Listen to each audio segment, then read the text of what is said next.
Hello everyone, good evening, and welcome to our Zoom webinar on fatherhood and autism, sharing our journey. For those who don't know me, my name is Sh Foto. I am a mother of 4 beautiful children, one being on the spectrum, and I also the founder of the Autism Blue Month, which is a nonprofit autism organization with the mission to raise awareness and supporting individuals and families affected by autism. So tonight, I'm delighted to see everyone. Thank you so much for joining us. As you know, today we're going to explore the unique experiences and insight of father navigating the world of the autism. So throughout tonight's session, we'll delve into personal stories, but also practical advice that we can get inspired, and support each of us. So without further ado, I would love to introduce my beautiful team, my co-host, Elise Ejong. Welcome. Thank you so much. I would love to introduce my Dr. Futso, who is my husband. Welcome, Dr. Futso. Hi, everyone. Thank you for Hello. inviting me. Thank you And for joining us. I would love to introduce Lugi Chupet. Welcome, Lugi. Thank you. Thank you. Looking forward for the discussions. Awesome. Thank you, guys. Thank you so much for accepting our invitation. So, as you all know, we are talking about autism and fatherhood. I would love to let you guys share your experience. First of all, if you can introduce yourself, maybe we start with Dr. Futso. Yeah, absolutely.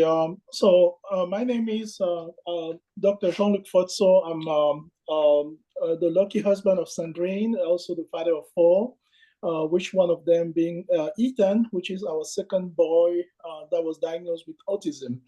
So I'm going to try to be as precise as possible, as also as concise as possible, just to give you a little background on myself. I obviously was born and raised in Cameroon, went to Belgium, did my med school over there, specialized over there in emergency medicine, but then moved out of Belgium, came back in the US in 2008, had to start over and specialize in internal medicine, which is my obviously main specialty, but mostly hospitalist, working in the inpatient setting. Uh, so, uh, you know, until then, I'm going to try to just stop there, and then I'm going to go further after everybody else will introduce. You want me to go from there, Sandrine? No, that's fine. If you Okay, just can tell us, a few things about you, and then we give the floor to Lugi also. sure. Okay. So go ahead, Luigi. Oh, okay, so my name is Lugi Chupet. Living in Houston area. I'm father, and one of my son has been diagnosed with autism. Um,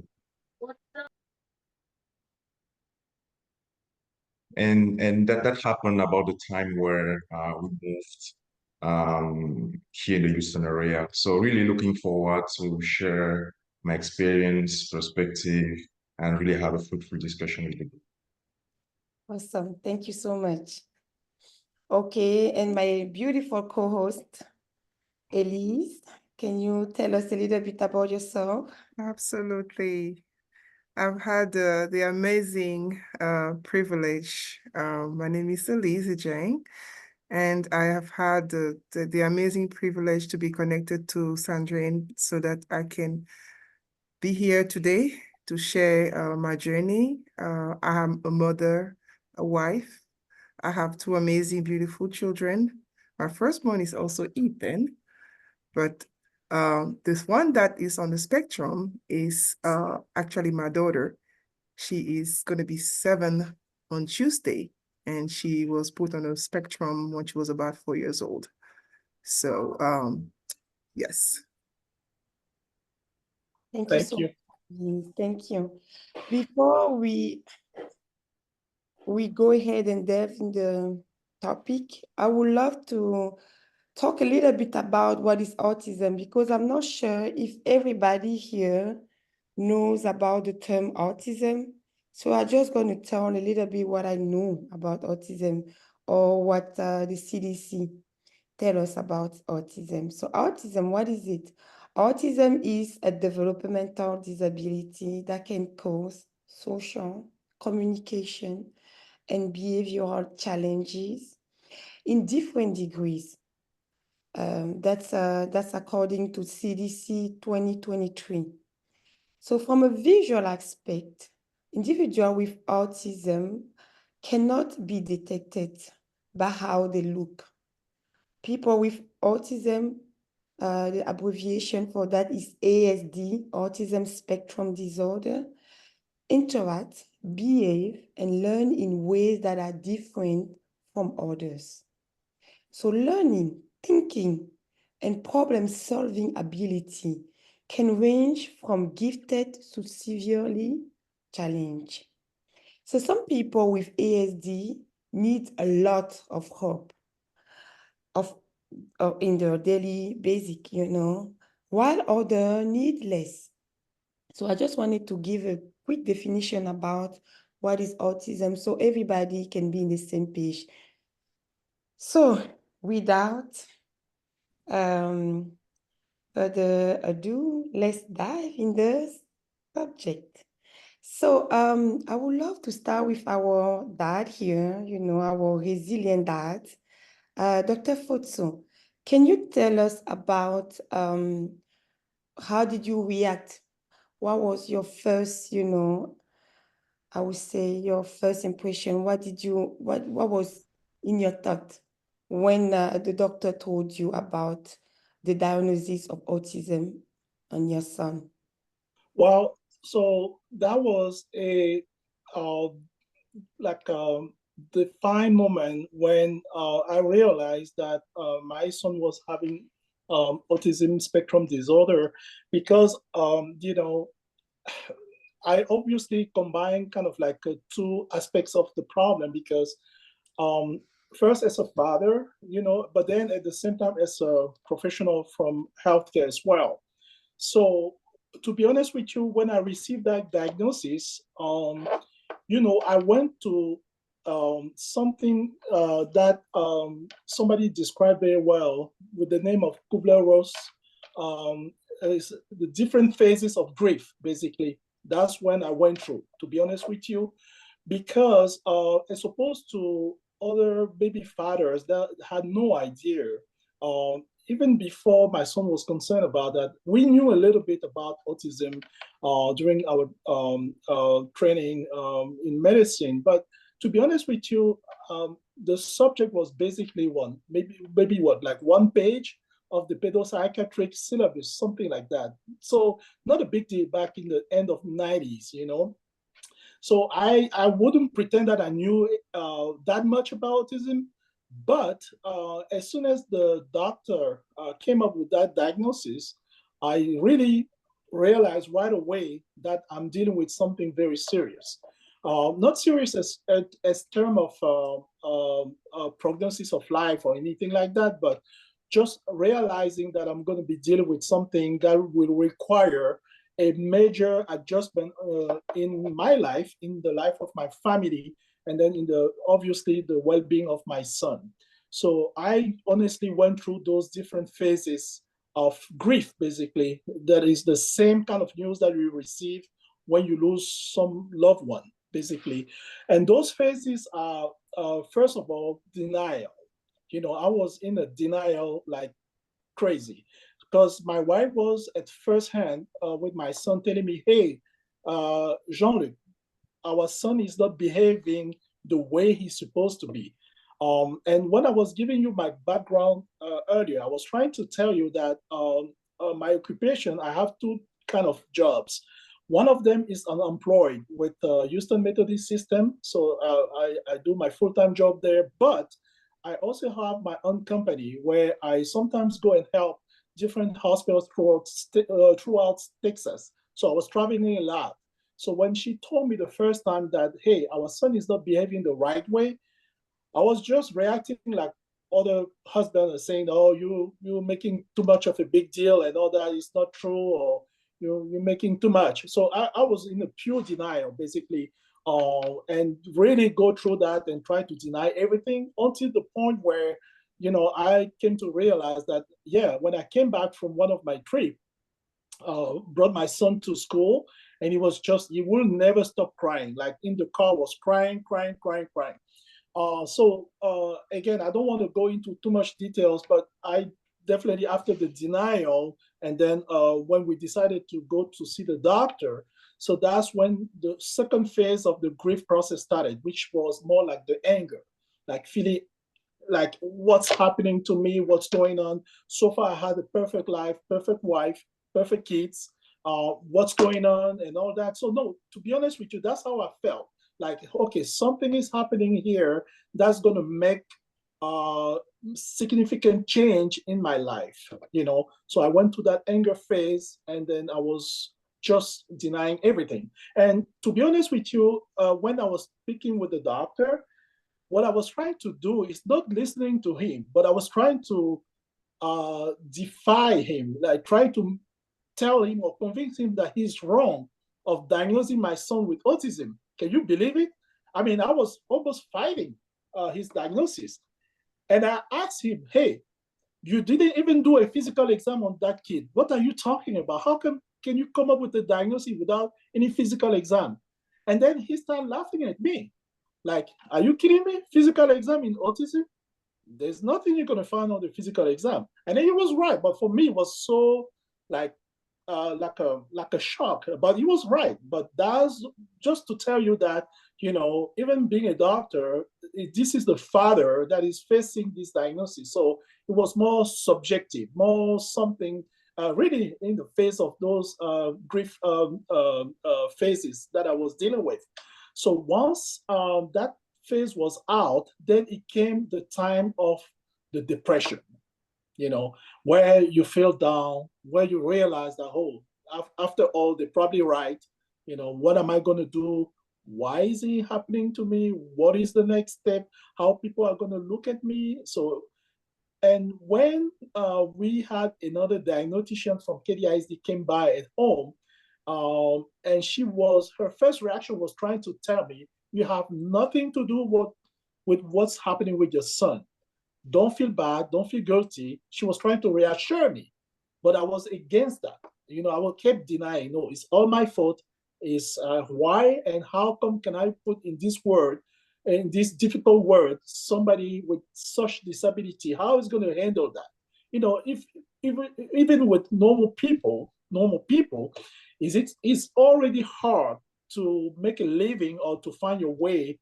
So how is it going to be with somebody who is starting his life that way? So, I just took everything on me, like personally, like at the bottom of my heart, it was so hard. I had like countless nights of crying, going through all kind of emotions and everything. But then after that phase of depression went through, and then that became the other phase, which is the bargaining one, where, okay, what am I going to do now? Where do we go from here? What are the solutions that we can come up with to make sure that this kid that did not ask for anything can go through the hustles of life, and how we can help him? So once I reached that bargaining phase, then that's where things started to get better. And then came the other phase, which is the acceptance, right? So you say, okay, good, I have a kid with autism. It is what it is. Let's deal with it. Let's make sure that we can put together a plan where he can navigate through the different hurdles of life, making sure that his quality of life will be as good as possible. And at the same time, through that acceptance phase, I kind of like made the commitment, obviously, that I will be always his voice, no matter what, and always trying to guess what his emotions are, what his needs will be, and stuff like that. So those are the phases that I went through, obviously, to kind of deal with the situation. So that's kind of like the experience that I have at the time of diagnosis. Thank you so much, Dr. Foto. So, Luigi, how about you? Can you tell us how was your first reaction when you got the diagnosis of your son being on the spectrum? Yeah, I would say when I got the diagnosis, it was really the end of the process, right? Because I will just break it down from the birth to the suspicion that you as a father you start having that my son may have something, right? And from that suspicion to the confirmation, right, from the neurologist. So I would say when I got the confirmation eventually, that was really the end of the journey, right? So I was worried, but I would say most of the challenge was happening even before, when myself, I was going through the journey of trying to figure out what was going on, right? I was worried. I was panicked, uh, very panicked, right? And because it was something to learn, right? And when I'm saying that journey is when things started, the first thing that that raised a signal, that ring the bell, was after the 12-month visit to the pediatrician. So she asked us, does your child say mama, papa, any word? No, we say no. And then she just said, if within 3 months he doesn't say any word, right, papa, consider seeing a speech therapist, right? And that was really something that rang the bell to me. I was like, hey, for my older kids, I never had to even have this type of remark, right, from the physician. Then that was when I really started to do research. I was like, a kid not talking, what could go wrong? And this is where I was trying to say, hey, autism is maybe a condition that may lead the kids not to talk or have a speech delay. So that's really where that journey of being worried started. And at that time, I didn't really want to talk about it. Even my wife, I would not really have discussion about it. On my own, I would do my own research. I would spend time going on Google, searching, trying now to monitor the kids, look at how you act, right? Is what I'm seeing on the web that child with autism, do I have more than one signal, right? He has a speech delay. Is there anything else that I can notice in his behavior? And more I was looking at him, the more and more I saw other connecting signal, right? For instance, not recognizing his name. Uh, for instance, not following directions, right? I was really worried. So at that time, and the thing is, at that time, you don't really have a support. You don't really, all you have is Google, right? And you go, you look up, and sometimes I would go back just thinking about it. Like, what if it's confirmed? What if what I'm researching is really the condition of my son?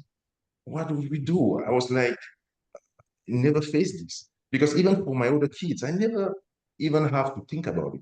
Things just happen, right? And the thing is, I didn't even have a reference because it's not like for older kids, I had to watch carefully and have a frame of reference or have some kind of basis where I can compare. Because I didn't never thought about it. So I had no reference. So all I had to do was, hey, I will go to Google, I look at it, go to forum. Someone, answer the question. Some were saying, oh, there is nothing wrong. Others saying, hey, it's autism. I was worried. So that was really, I would say, these phases were the most difficult because at that time you were really trying to make up to understand what was going on, not having really a strong resources. And then eventually, when we got the diagnosis, because we went through a different process, and most likely throughout the discussion today, I will come back to some of these. But when we went through the process eventually to have the diagnosis, that was kind of, the end of the journey, because that was confirmation. And I already went through all the challenges, right? And then at some point, as I was seeing more and more other behavior connecting or behavior in my son, that would suggest that he may have the spectrum, he may be on the spectrum. And I think at that phase, I started as well to prepare myself, right? Because that was where the preparation also started. It took time. It was throughout the month, because from the time we got the diagnostic, from the time I really started to suspect that he may be on the spectrum, it took maybe more than a year. Took more than a That's year, really because my son is four. He's four now, Andrew, and he was diagnosed as three, right? So that time, it took some time.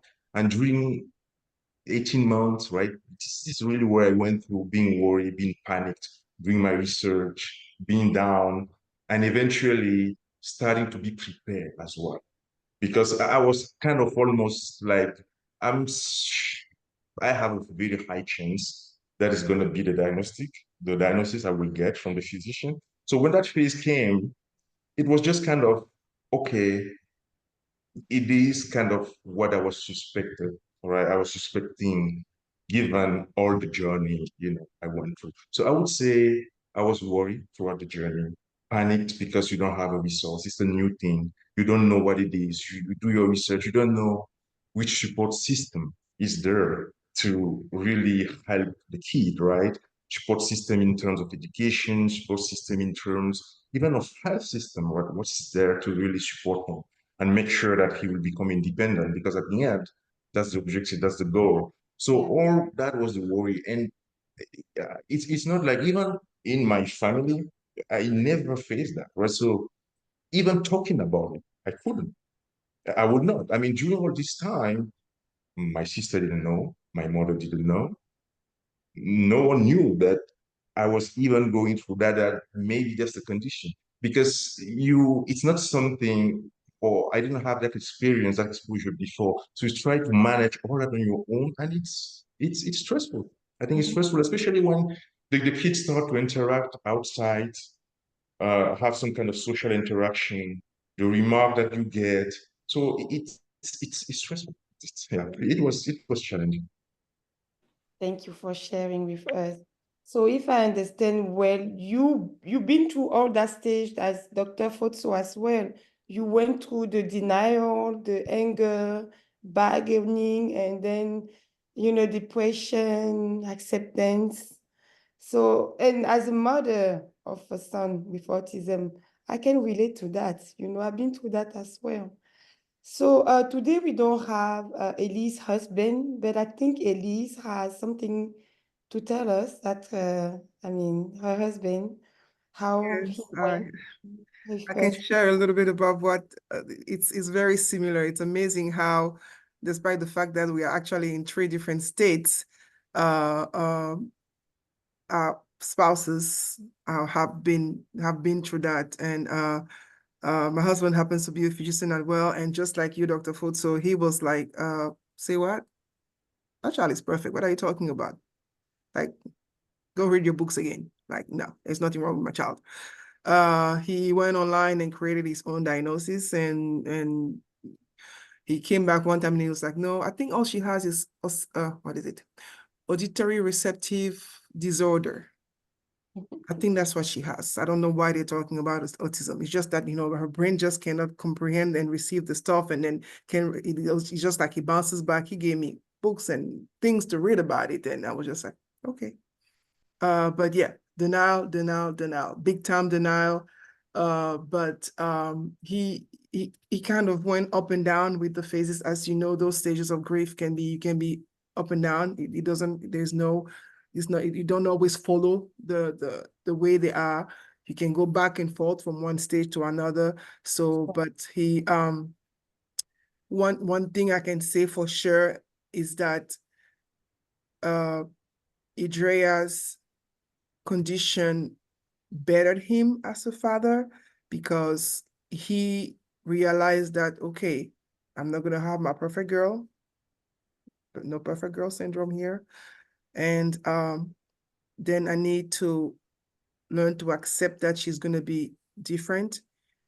I have to learn how to be patient. I have to learn how to adjust. So a lot of the things that he was doing with our son, who's 3 years older, he learned to adjust and to be more present because he realized, and a little bit just like you, Dr. Foso, he was traveling a lot, still does. That's why he's not here with us. But he just, he humbled him. I think that's a good word. Yeah. That diagnosis humbled him. Definitely. It brought him down to earth. He made him appreciate the things that we take for granted. Like Mr. Lugi was saying, you know, you just raise those other kids and you don't even think, oh, they speak, okay, fine, they can talk, or they can play with their friends. Oh, sure, they can interact with peers. Fine, no problem. Okay, who doesn't? Until you have one who does not, then you're like, wait a minute, I've been taking this for granted. This is not every child can do that. Not every child will do that. So that awakening, that wake up call, and he's a better person. He's a better human being, thanks to her. So yes. Thank you No, for it definitely humbles someone for sure. It does. It does.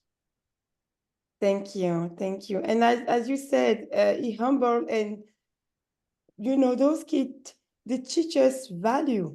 I remember, I mean, Ethan taught us, I mean, life value.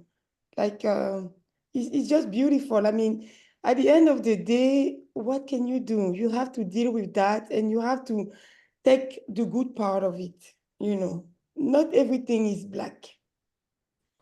So I know we have fathers with us on this webinar, but we ask you please to write down all your questions, and we will have at the end, you know, a session of question answer. So you can ask all your questions, and you can, if you are willing, to share your own experience with us. So we talk about the initial, you know, feelings. Now, I wanted to ask you, Dr. Foto, what was the challenges that you face, knowing that your kid has autism? What did you, how was your challenges? Right. So immediately after the diagnosis, as I said before, I wanted to be his voice, his main feelings receptor. So what basically I was trying to do is that when he came to the age where he started to interact with other kids, what we will do, because I love sometimes to take him with me, walk around the neighborhood, making sure that he gets that interaction with other kids and all that. Sometimes go to the playground with him. But the problem is that, you know, thankfully, it does not have any physical disability or anything like that. So it looks normal. So the other kids will never understand why they will come towards him in a friendly manner and then try to interact with him, but he wouldn't respond. So each time I was just there trying to explain why he cannot respond, why he cannot interact the same way as they will or they wish that he could. So that's something that I had to adjust to make sure that you know, that transition towards social interactions would be with some of my help, at least to try to explain to other kids, for example, hey, he cannot react the same way because he has this, he has that. So it was always a challenge, you know, but at the same time, I wanted him to be exposed to this kind of environment to make sure that he gets that experience, he gets used to it and all that. So that was one thing. So the other adjustment that I made was to make sure that, you know, no matter what we do, Ethan has to be part of it. Like, for example, when we used to go to the restaurant, for example, as a family and all that, I was always stressed out thinking that, oh my God, what kind of reaction he's going to get once he see that many people in the restaurant making noise, for example. So how can we do to reduce the stress level of all the different stressors that you can see when you have so many people making noise and all that. So each time you have to think ahead and say, okay, what kind of setting can I put in place to make sure I can listen those stressors and all that. So each time is always like a struggle. You're almost like a general, like you have to think all about the strategy that you can come up with to make things a little bit less stressful for him. So those are the things that I was always putting in place, you know, because one of the bad experience that we had with Ethan when he was not officially diagnosed yet is that we were on vacation in Cancun. You know, we went to the restaurant, and then in the restaurant, he would never stop crying. And you know how it is in those all-inclusive resorts. Like all the guests are there in the restaurant, and then you have the only child who doesn't stop screaming. Like everybody is looking at you like, do something about it. You know, this is the kind of adjustment like you're thinking, okay, I better just stay home with him and suffer in silence, and then you know, shut my mouth and move forward from there. So that means that I would have to stop all kind of like social life and everything because I have to protect him or avoid the eyes of other people and thinking that, oh, something is wrong with this family and all that. So, you know, but I decided to do differently, just go towards the challenge and then making sure that, let's say, for example, the next, after that experience in Cancun, for example, the next time that we went to the restaurant, I made sure that we asked for the table that is as far as possible from the other people, but not really separated. So that way I can still control him and all that. We were asking for a special chair or something like that. Asking for like special toys or paper to do coloring and stuff like that. So you have to make some adjustment to still have a life, but at the same time making sure that whatever you go through is going to be as comfortable as possible. So those are the kind of things that I was putting in place to make sure that the process goes smoothly. Thank you so much, Dr. Fotson. How about you, Lugi? What was the challenges you faced after the initial, you know, news of the diagnosis of autism? What challenges did you face? So, like Jean-Luc said, right, one was that adjustment in terms of how do I anticipate reaction when we be out, for instance. That was one thing. And I think there were also a lot of it teach you the patience, to be very patient, to be resilient, right? It really teach you that. Because as I was going through the journey, right, part of me was all I'm reading, all I'm seeing, is it really true, right? Is it just that he's just a slow starter that eventually, by boosting him a little bit, will catch up, right? But maybe that's the case. So a lot of, in terms of challenges, or at least a lot of things that I needed to do was I wanted to really boost, right? So what that means is that was an extra commitment on my hand to really work with him one-on-one. But for instance, I would go to store, I will buy toys, I will buy all kind of games, the games that stimulate the kids, the child. And frankly, these are the things, well, maybe I did it for my other kids, maybe one, I did it normally, but for him, I would say it was really, maybe I did it 3 times more, 4 times more than, because I would be, for instance, going to Target every 2 weeks, every 10 days, buying new toys, making time that to stimulate him, because I was part of me was, if I work hard with him, I push him, right? Eventually, things will really accelerate, and everything will be fine. So that was one thing in terms of really the time that I set aside to really make sure I work with him one-on-one, and which came also at the expense, all right, of the other kids, I would say, at the beginning, because I was so focused in doing that that I didn't. Sometimes I think I overlooked his brothers, right? Especially at the beginning, because I remember one of my son, he was he's 3 years older than me. So I was going to Target buying toys for Andrew every 10 days to stimulate him. And then I would come back with bags full of toys, all the game and everything for Andrew. And then he looked at me. One day, what caught me was I could just look at his eyes. It was like, what about me? Yeah. Right? It was like, I don't mean to cut you, Luigi, but we're gonna talk about siblings right. later.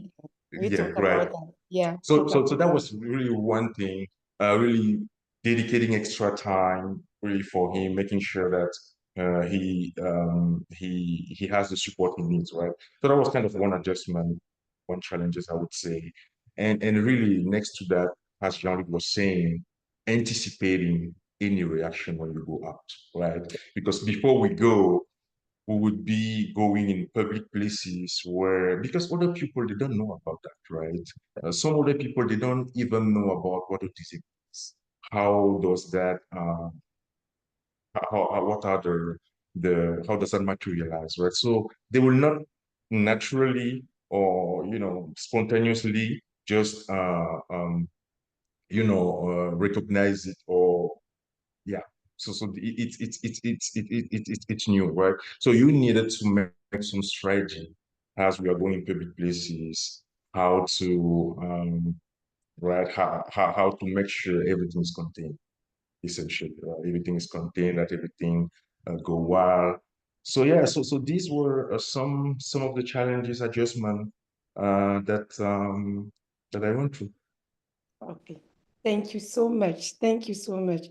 My next question was actually about the techniques that you guys use, to help yourself, to help navigate, this journey. And I think you already said it. I mean, you said a couple of it, like making adjustment when you're going to the restaurant, Dr. Fotso, and you say the same thing also. Um, so in terms of communication, what can you tell us about that? How do you communicate with your children? Are they, I mean, do they talk? Are they verbal or they are non-verbal? I will start with Dr. Fotso. Well, in the case of Ethan, believe me or not, at the beginning, he was actually talking. Ethan was actually talking, and he was making some little small words, repeating sometimes some songs that he heard on the radio and all that.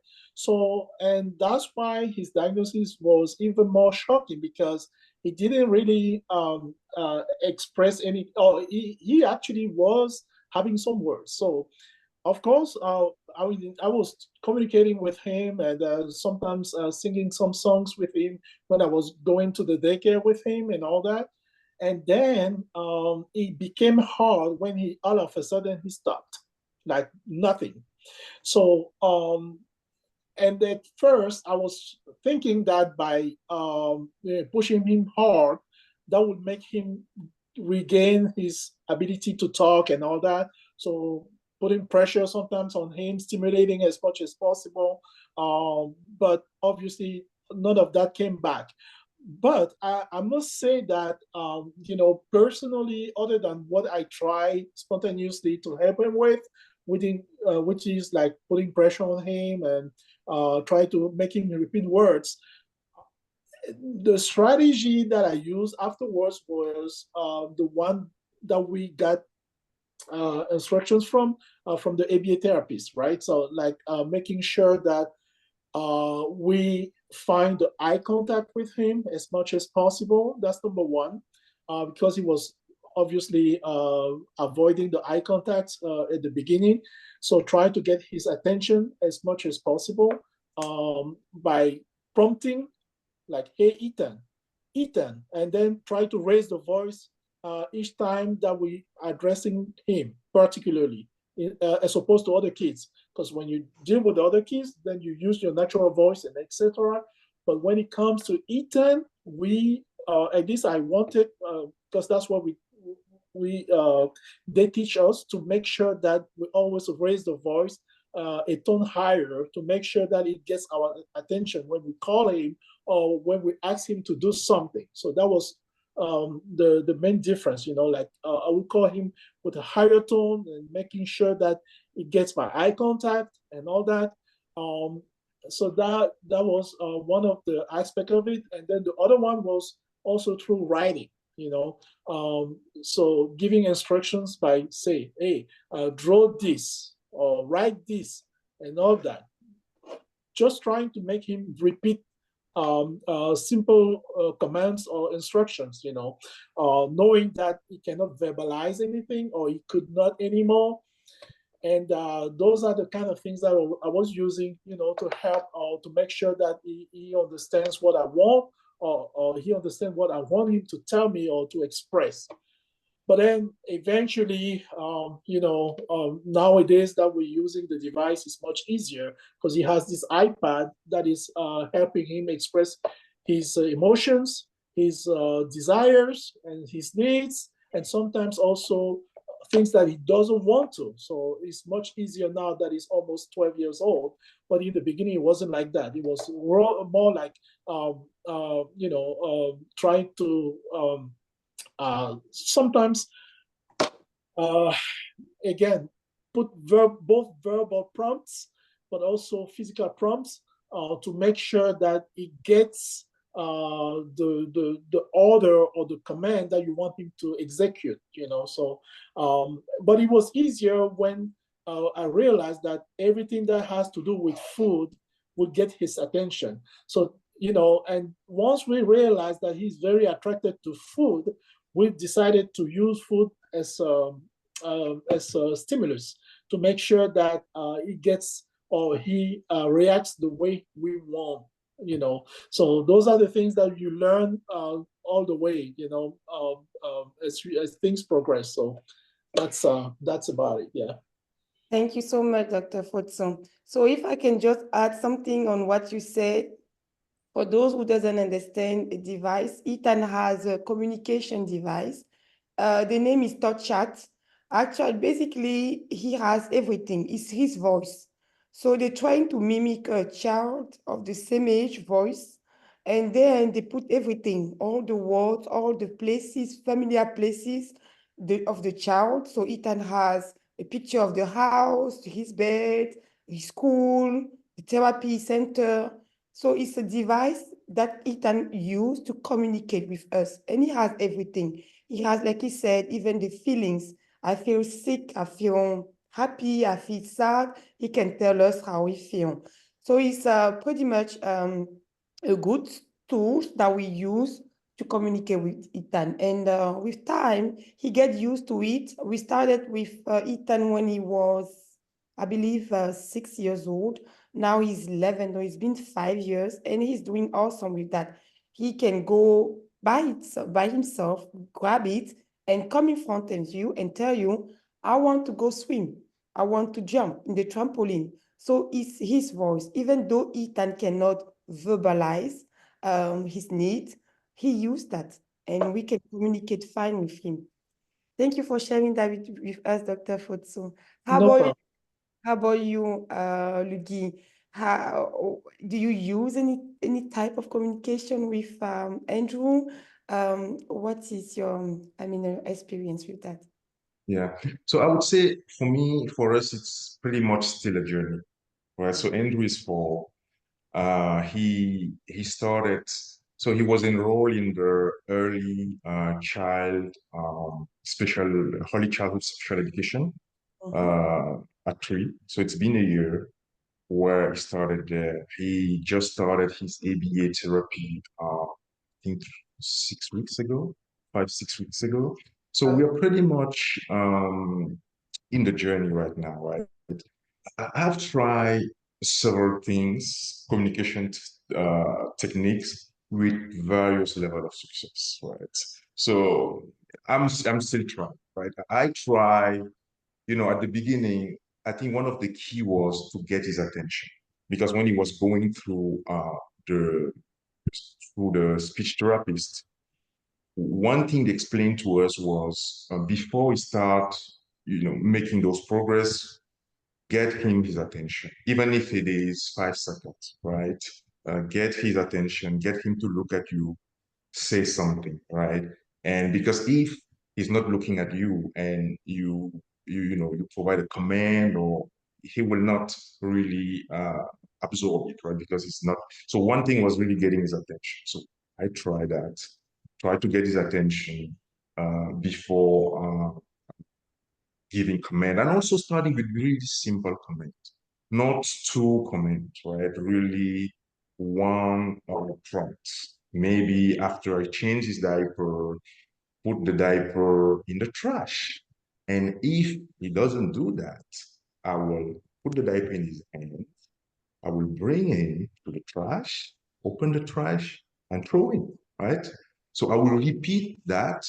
I repeat that several times, and eventually, when we were changing him, I say, "Hey, go and put your diaper in the trash." He would take the diaper, go in the trash, throw it, right? So these were the type of thing I would try, right? Really trying on a case by case, simple, but the key was really simple comments, right? Not kind of two, three prompt at the same time, right? Really simple thing for him to really build on that, right? Build on that, and eventually with the hope that eventually he has the foundation that will help him do things that are more complex, right?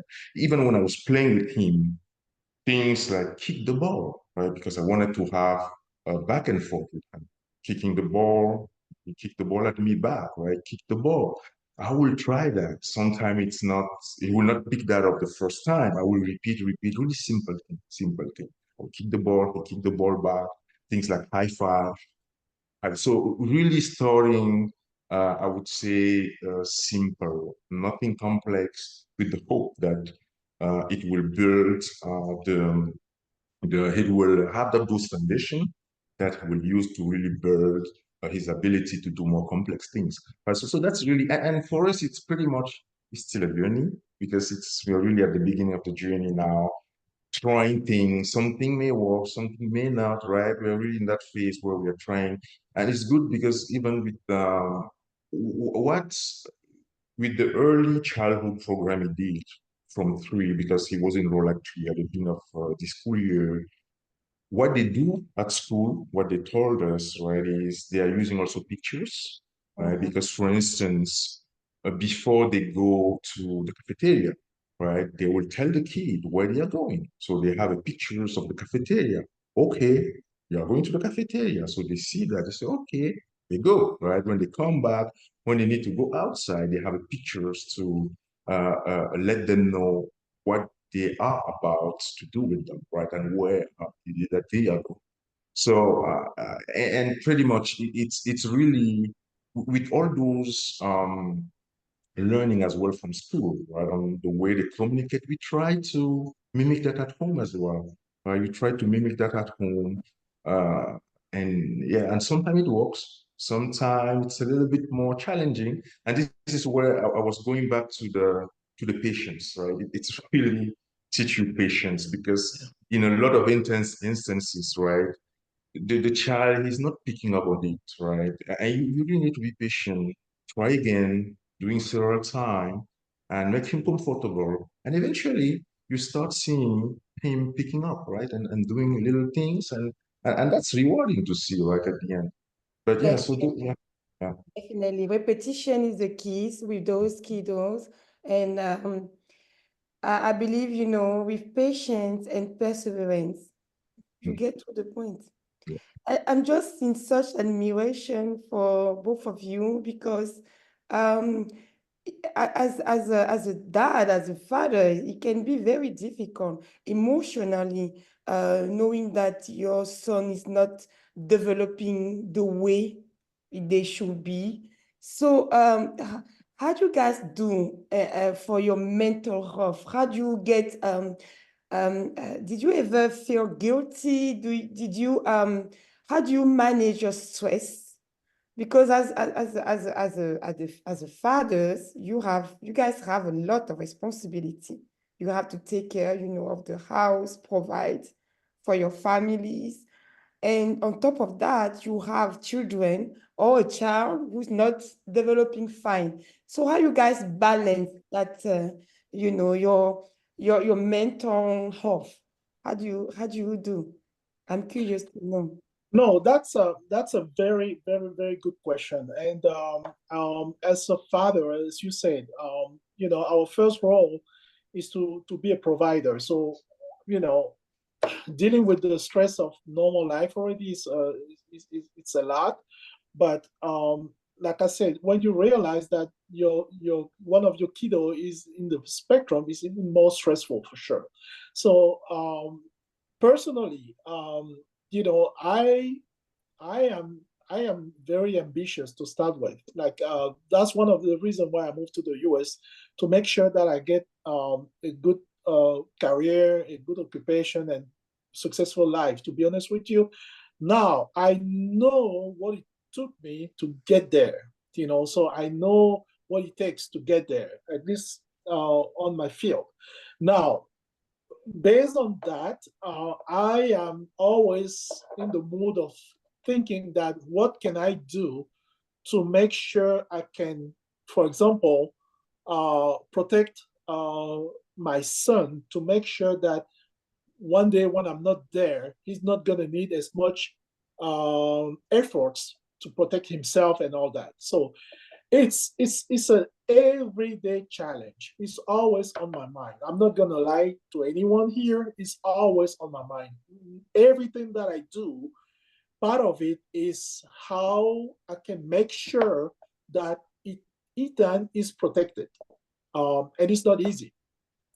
It's not easy because obviously, I don't have all the answers for sure, but the little efforts that I was making every day, I had to double them. I have to multiply them by 100 to make sure that I find a way to make sure, obviously, that he's always kind of like he gets what he wants, um, but also he understands that he's also part of. He's also a normal kid. Like I don't want to overprotect him either, because he has siblings. You don't want siblings to be jealous or anything like that. But at the same time, I try to sometimes, even nowadays, I try to almost talk to him, saying that, hey, Ethan, you're going to be fine. It's okay. Everything is going to be okay and all that. Although I'm not sure if you understand that or not, but it's a daily thing. It's every day. So um, one of the things I'm going to share that with you is that when Ethan was diagnosed, we were maybe 2 years into buying our first house. And then once he was diagnosed, I told myself, and I'm going to share with you because it's very personal. I say, what I'm going to do, the house that I'm building right now, I'm going to make sure that I work as hard as possible to pay off that house within X amount of time, within 5 years. That way, I can make sure that I find ways to put that house on his name. So he's going to be the full owner of that house. So thinking that if tomorrow I'm not there, because I'm not going to be there tomorrow at some point, then at least he has a place to stay. Because I'm not sure that he's going to be financially independent one day. I'm not sure. I don't have that guarantee. I have no idea. I always have that hope in the back of my head, but I say that let's do what I can as a father, as a provider, to make sure it doesn't have as much needs, And that's what I did. I did that, and the day I did, I was so proud of myself. I said, "This is what I can do." you know. So I paid off the house. I transitioned the ownership to himself, to his name, and then today is the full owner of that house, you know. So and that's the thing that is, I'm sure is common to all providers, all fathers. Like, you have that feeling that, am I going to be good enough in my in my purpose or in my role to make sure that this kid, when he grows up, it doesn't feel like he, how can I say, he was Doesn't depend. abandoned, or he, Mhm. you know, something like that. So you want to make sure that you do your best to avoid the most burden to him, you know, knowing that he's already in a disadvantaged mood or disadvantaged position compared to others, you know. But at the same time, you got to be careful because, you know, because he has three siblings. So I got to make sure that, you know, they understand, first of all, that they're always going to have to take care of Ethan. That's number one. And then number two is that some things that we do extra is because of his condition. His older brother understands that now that he's almost 15, but his youngest, they're not there yet. So, but then you have to balance that, making sure that they kind of like understand that he's kind of special, but at the same time, it doesn't have to be um, uh, different or overprotected. So it's a very difficult balance. But yeah, that's kind of how things came to me, that I need to do this because it's something that came out of me. Nobody taught me to do that, but that's how I view it. And then one of the things that I did to almost protect myself is that I put emotions out of it. Once I got out of my phases of grief and everything, I put all the emotion out of it, and I was like really focused on that goal to make sure that once I achieve that, at least I will feel like I did my part. But obviously, I keep going for other things. Yeah. Thank you so much, Dr. Futsang. How about you, Lugi? So in terms of mental health, how you cope with that, how you react, I would say for me, one key things, right, is, and maybe this is very simplistic, but one key things, it's really the belief, right? Like I believe in God. I say everything, every day, I tell to myself, even for my mental health, right, when I'm going through the different phases, right? Because it's a lot of, not every day are the same. Because not every day are the same. Some you have some ups, you have some down. And what really helped me uh, have a balance and keep myself, keep myself focused on, because at the end of the day, it's about him. It's not about me. It's about his independence, right? It's about his well-being. It's not about me. He hasn't asked anything, right? So in order to really be keep focus, I need myself to be well, right? And one key thing is really I believe in God. I'm a Christian, and and and and I strongly believe that eventually are going to work. I will do my part, but at the same time, I will give it in the hand of God, right? Help me, guide me, guide us, right? Because, and I remember when we got the diagnosis from the neurologist, when we eventually got the diagnosis after I went for the physics, where he said, okay, I'm suspecting that he has autism. And then I was curious. I was like, okay, what are the resources available? Right. I wanted to understand what next, right? What next? I asked him, what are the resources available? And can he, at some point, uh, uh, be be independent, right? Do things on his own. And then the physician, he looked at me, the neurologist, he said, I had cases of kids who were on the spectrum, and at some point, at some stage, the things they became normal, right? Bring Uh, up. in growing up. So he said, I had so many stories, right? And he told me from a scientific perspective, cannot explain. I cannot tell you this is what happened. He said, I cannot just explain. And he told me, what I will tell you is there is a God. He told me that. I will tell you there is a God. Pray, Into that. right? So for me, I think in this journey, it's really about the goal here is for the kids, is his independence, is for him to be well, right? And what really helped me in keeping that balance, I think that spirituality has a lot to do, right? And in that spirituality, it's also stress you less, even Okay. in the decision you need to, That's right? true. Because you have some assurance, you have some confidence, because and you become calm and you say, okay, these are the choice points that I have. Out of those choice points, maybe I will take that decision, and we'll see, right? Because as I say, for instance, for me, it's a journey. I mean, we're at the beginning of the ride. I don't know what's going to happen, right?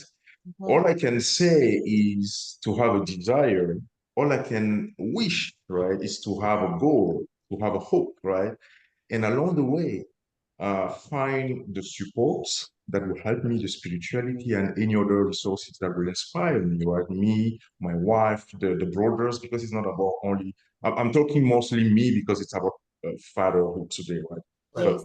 essentially what I mean is really all the ecosystem of it, Mhm. wife, the brothers, to inspire us, right, and help us along the way, because it's challenging. It's not something easy, right?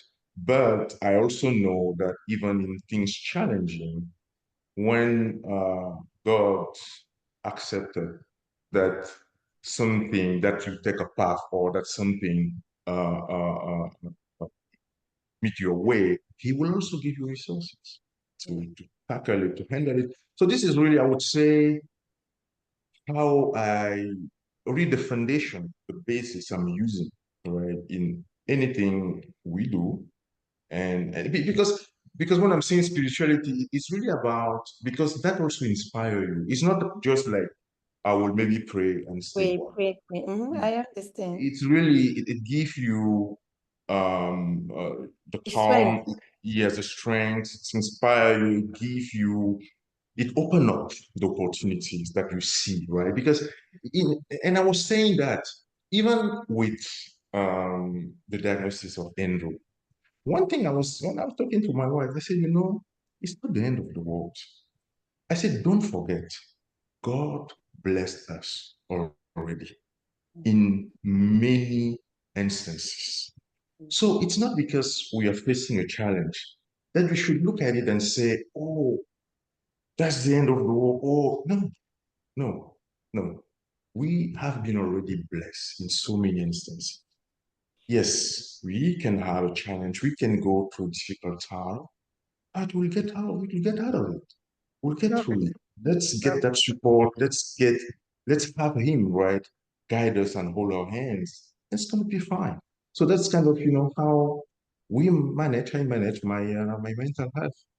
Awesome. Love it, love it, love it. Let me chime in because he hit on many points that really it was almost like you were speaking our experience here in our household. I was trying to keep it brief earlier when I mentioned how my husband happened to be humbled with Idria's condition and diagnosis. And in one word, that took him to God. My husband was a total unbeliever. When I used to go to church, he would tell me, you're going to those pastors again who keep taking your money. You're wasting your time, this and that and the other. I mean, really, when I say solid hardcore unbeliever, it was no joke. And then we got hit. And now we have this child that is not perfect. And we have this child that, with all his knowledge, his education, and everything that he knew, he couldn't fix. He is a problem solver. He likes to fix everything. And here he was a child that he couldn't fix. He could not do anything. He felt powerless. He felt like a failure for a second. And the only way he could look was up. That's how he was humble. He was like, okay, God. I thought I was all that. I thought I had all this knowledge, all this intellect, all these degrees. You've just shown me that all of that is nothing. You are still in control. I mean, I've contributed with the sperm, but you decide what comes out. Yeah. And you have given me this child, and now I have to deal with this imperfection according to, society. And he went head on. I mean, Mr. Lugi, when I say head on, he made 180. He went seeking God and trying to understand, not to fix the problem, but to understand, okay, now that you've dealt me this hand, how do I handle this moving forward? How do I cope? How do I go through this challenge? And it was a beautiful thing to watch. It was just amazing. It's still amazing. He's just accepting. He's humble. He's patient. He just takes it as, okay, this is the hand I was dealt with, and I'm gonna make the best of it. And I'm gonna be proud of what I have. I don't have to have it like the others, but this is what I was given. I'm gonna make the best out of it. So with that, we were very fortunately led to, because we believe a lot of natural resources, and we were fortunately led to get in contact with a company that introduced us to some natural supplement. And today, my daughter has said she's going to be 7 on Tuesday. So excited about it.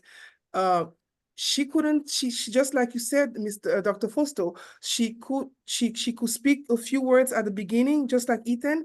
So we were like, yeah, she's just like every other child, and then nothing. So we went through that phase to like, she was just fine. What happened? Like, it was like a switch was turned off. And then for 2 years, up to the 4 years when she was then given the official diagnosis, it was crazy in our household, as you can imagine. But then we were around almost close to when she turned 5. Then we were introduced to this company that produces supplement that deals with gut health. And us, I'm a registered nurse, and both of us being in the medical field, we really researched it and understood that this could be a game changer. And today, I'm very, very blessed, and I know this is nothing but the grace of God. And I suspect that he had to humble my husband and use my daughter to do that, because he was a very proud man. Parenthesis, personally.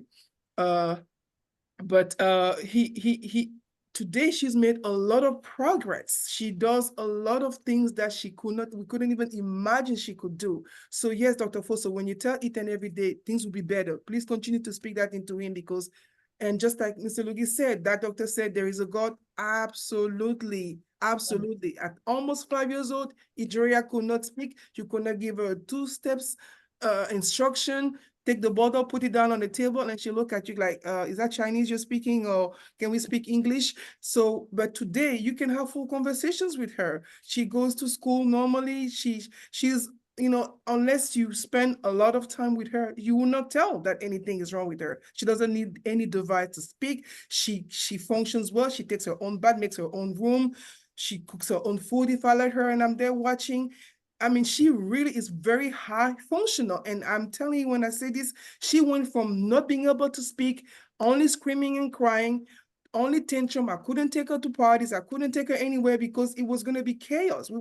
They invited us because they just liked us, but they knew it was going to be a mess. So yes, there is a way out of this, and things can change, but coping spirituality is really a big deal. I mean, it was big for our family because it gave us that strength to accept that this is okay.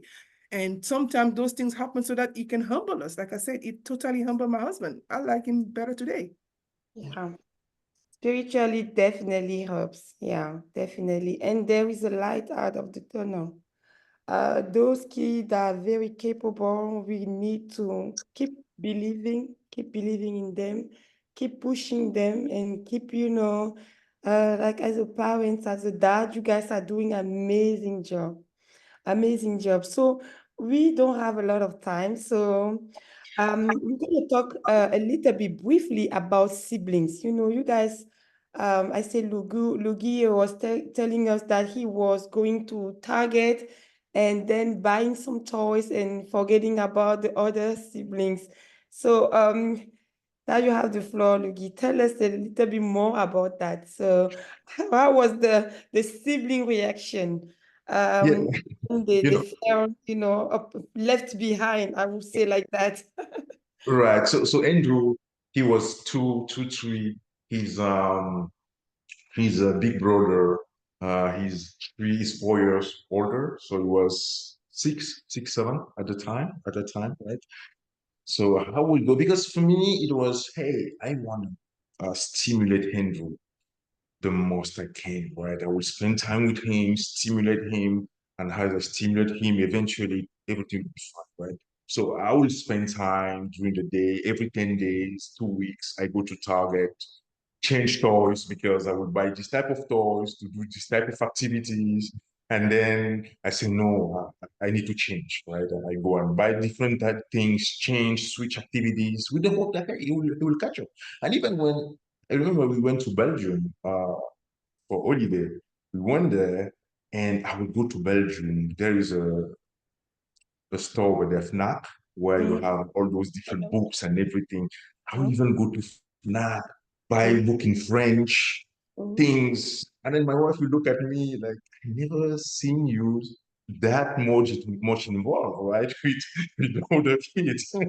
Yeah, Like never seen you that much involved. I was really, really, really involved. involved. To the point where I mean, for the older kids, I find myself not really paying attention as much as I should have been, right? Because his immediate big brother, he was 7. He would look at me coming back home with those bags full of toys. Everything was for Angel. And then Yeah, he looked at me. I remember this look he had toward me. And that what made me realize that, hey, you need careful. to kind of step back and be careful here. And even for his big brother, usually I will really spend time doing the homework with them. I kind of stopped doing that because all my focus was on Andrew, right? All my focus was on Andrew. Even the big brother, I would not really look at what they were doing anymore because Mhm. my attention just shifted on him. I felt like, hey, you need my help and I can do something about it. Let's at least me try the human forces or the human capability I can dedicate to him. Let me do that. So this is really where my attention was. And then at some point I realized that, hey, looks like I'm leaving behind the Mhm. other brothers, right? True, he needs attention, but it's all about balance. It's also about bringing his brother in the journey along with me, with Yeah, mom, right? It's really about that because the way I started creating at the beginning, I was not really quite doing that, right? I was really focused only on him, and then things shifted where we really brought the brother in and really finding that balance because even the time and I found that very helpful and effective for him because as the Andrew started to bond with his brothers at home, it started to be kind of the first social circle, right? That he will experience, that he will get used to, right? Even before going outside, right? And that I think that shift was very important, was very helpful yeah, to really be because even the brother now, they will realize that hey, he's different, right? He's different. And he needs our support, right? And maybe some of the things that he may do, we don't need to take it literally, right? So they need to get to that understanding and really so that everybody is aligned. So I think that shift happened where I now try to really have the balance, bringing the brother with me in the gym, and also providing the time of every kid, every child. They need this one-on-one time. They need to discuss with the dad. They need some time to go out with the dad, maybe just go and walk, right? They yeah. all need that. They need those attentions, right? Like they need to get a hug from the dad. They did that, right? And those are the things that I was not doing anymore, right? Because I was really focused. But at some point, realized, I saw that there was an impact, right, with the siblings. And yeah, thankfully, I tried to correct it, and I hope I did it. But yeah, so there is always that danger, right? That risk that you focus on the child with the condition and tend to neglect the order, which is not, you don't do that on purpose. It's just the way No, don't do things that on just purpose. go. Yeah. Yeah. Thank you so much, Lugi, for sharing that with us. How about you, Dr. Futsu? Oh, thank you, Luigi. I mean, your story is just very, very similar to mine, because I think it's a natural reaction, when you have such a challenge to kind of bring your focus back to who really needs it the most, So I had similar experience, to be honest with you, because Ethan is 3 years younger than our oldest one, who is Kevin. So one day I brought Kevin to his wellness visit to the pediatrician. I'm not sure how old he was. I think he was like 7 years old, something like that. And then Ethan obviously was 4 years old. And then during the visit to the pediatrician asked some questions to Kevin, Ethan's older brother. And then Kevin was barely answering questions based on his age. He was supposed to answer those simple questions to the pediatrician, but also keep a good eye contact with the pediatrician, but he wouldn't. And so the pediatrician told me that this is a sign of kind of lack of self-esteem because he's not getting as much attention from you guys. And she knew our situation. She knew about the diagnosis of Ethan and all that. And she told me, be careful, make sure that you give his time, make sure that you give his attention, because he's observing all that. Even though he doesn't say anything, make sure that you do your part and making sure that he gets your attention as well. All the things that come with the fatherhood and all that. So she's actually the one who opened my eyes and saying that even though he doesn't tell you or you don't see the obvious signs, this is what I can see from my observation today. So after she did that, that's when I started to pay attention. And I think he somehow affected Kevin, the fact that I wasn't really focusing anymore towards him and all that. Because even nowadays, I feel like sometimes he's a little bit shy of bringing his friends at home because he always had that background. Okay, Ethan is going to act awkwardly if he brings his friends over, and I feel like sometimes he's like shy or ashamed of Ethan if he has like a bad behavior with his friends around. So he had that tendency of keep his friends out of the house because of that reason. So all of those things came together with the fact that that was his way to adjust to that situation. So I had multiple conversations with him and telling him that please don't do that. Way I was doing that is to make sure that because Ethan is special needs, please, he needed my attention at that time. Obviously, he was 7 years old at that time. He couldn't understand everything or every word that I was saying. But as he was growing up, I kept reminding him, like, please, this is because Ethan is just different. So please understand and all that. So obviously now it's much better, but yeah, I went through the same situation. I don't want to repeat everything that you say, Lugi, but we went through the same process as well. Now it's way better that now that Kevin is a little bit older, but he was a challenge. It was definitely difficult because we kept buying stuff to make sure Ethan gets stimulated, gets what he wants and all that to make sure that we can get a positive reaction from his emancipation and all that. But his older brother was feeling that he was getting neglected because of that. So we had to catch up at some point. Now we make sure that he gets spoiled as well and all that, even more than the others because he's the first one. So now he understands better. He's happier and all that. So I think we corrected the target a little bit. So yeah. So it's a very natural reaction, So you want to make sure that you take care of the one who needs the most. But at the same time, if you have other kids, then you have to make sure that you take care of them as well. So it's kind of challenging. It's not easy to do that balance. I had to be reminded that by the pediatrician to make the adjustment, to be honest. Yeah. Awesome, awesome. Thank you so much for sharing that with us, Dr. Foto. We talk a lot about the challenges, how you guys cope and, the challenges you guys face. Let's talk about successes. Let's celebrate the success. Can you, share with us some positive, stories that you guys had with your children on the spectrum, and I think your role as father, how as a father, how you contribute to that success. We're gonna Well, start with Guy.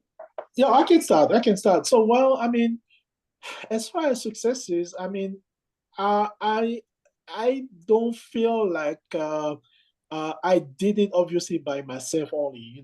You're obviously part of it.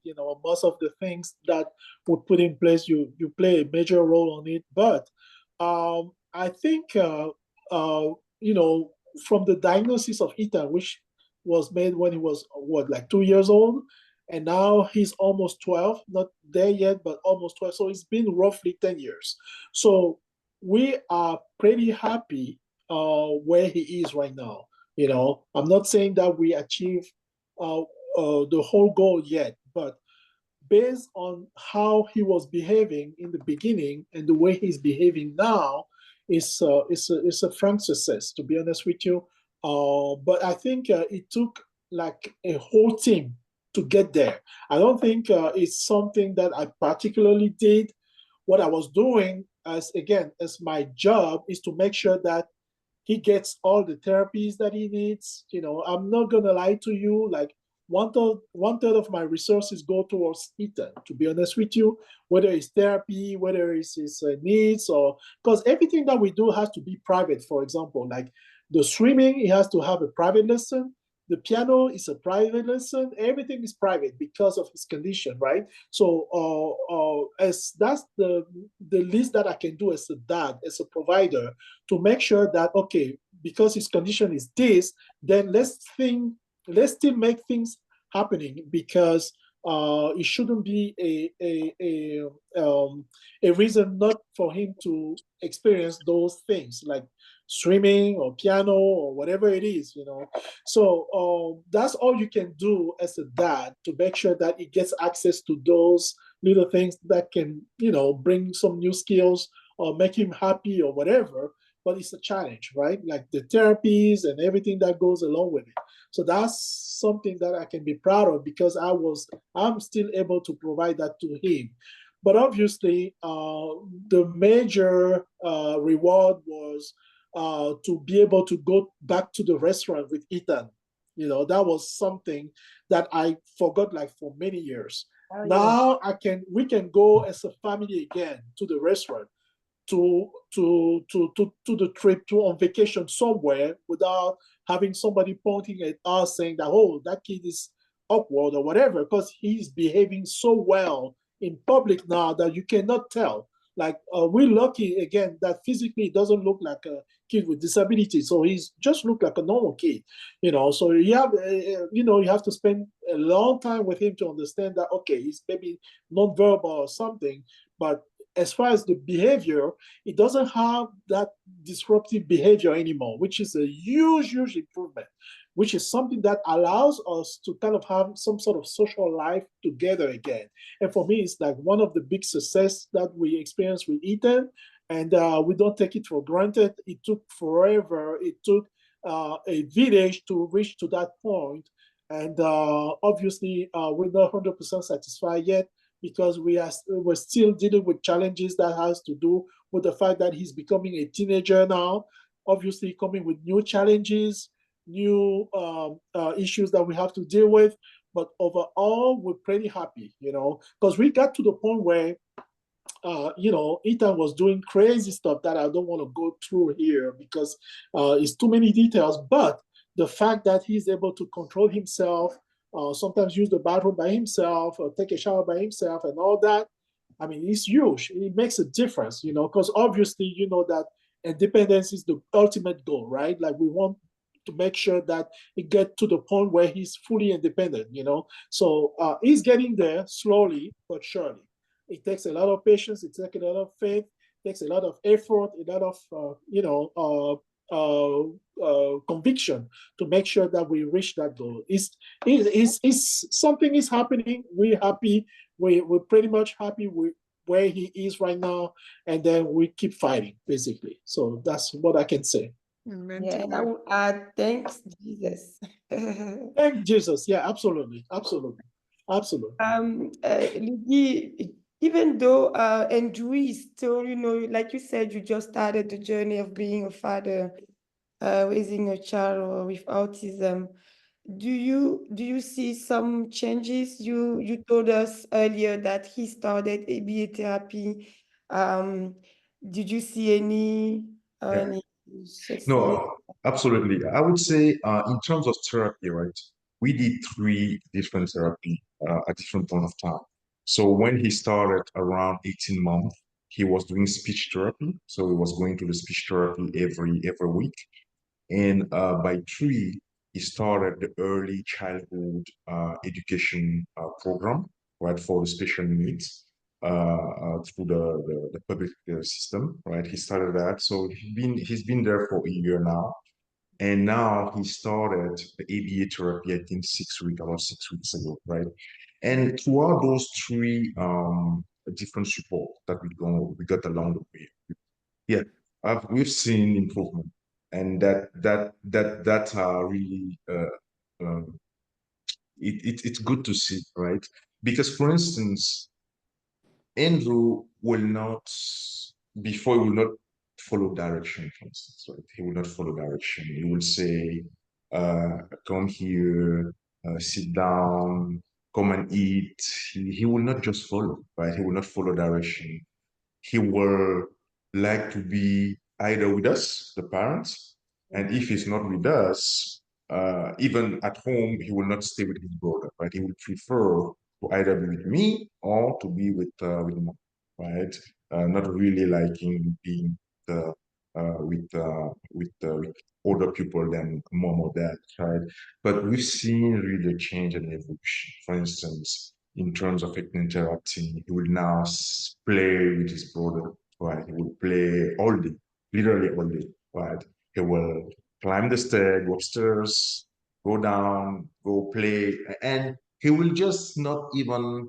It's not like before where he would feel the need, where's dad, where's mom, and come. No, he would just go interact with his brother, play, eat with them. He will also follow direction, right?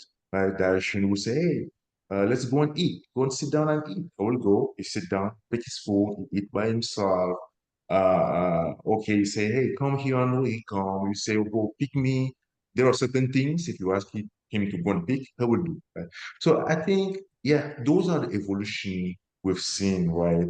And it's really good to see, right? It's really it's feel good really to see that progress. And what we can only hope is to have that progress continue, right?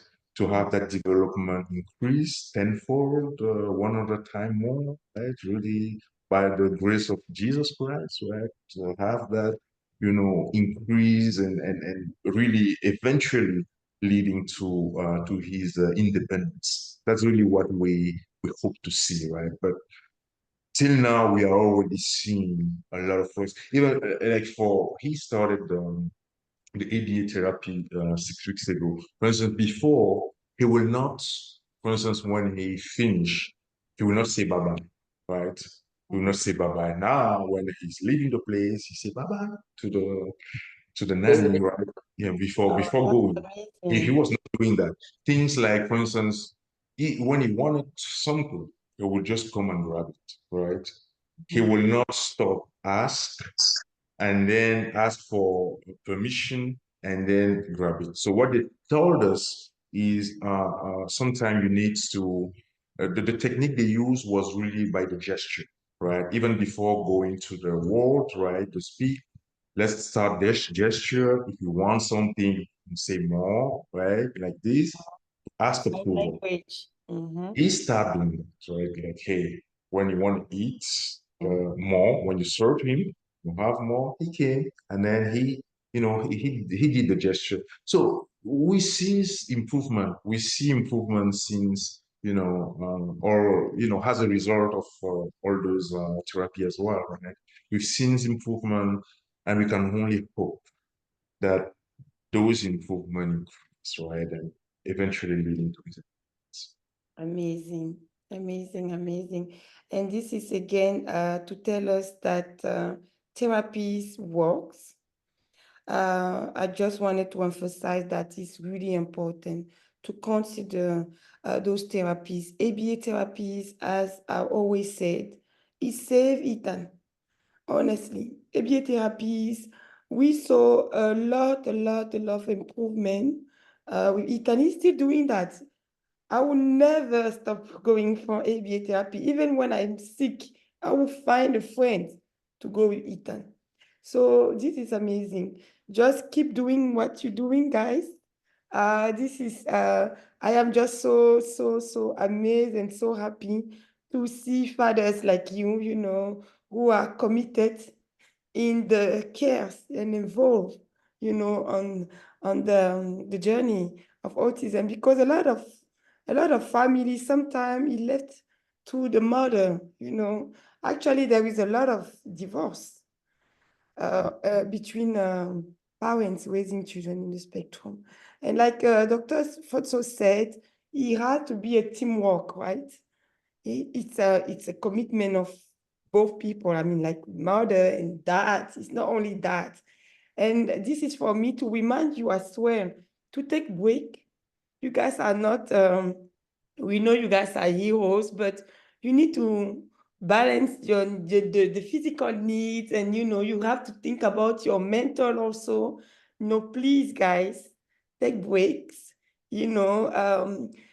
decrease your stress level. You can go for walk, do some sport, or I don't know, manage your stress, go and organize fathers,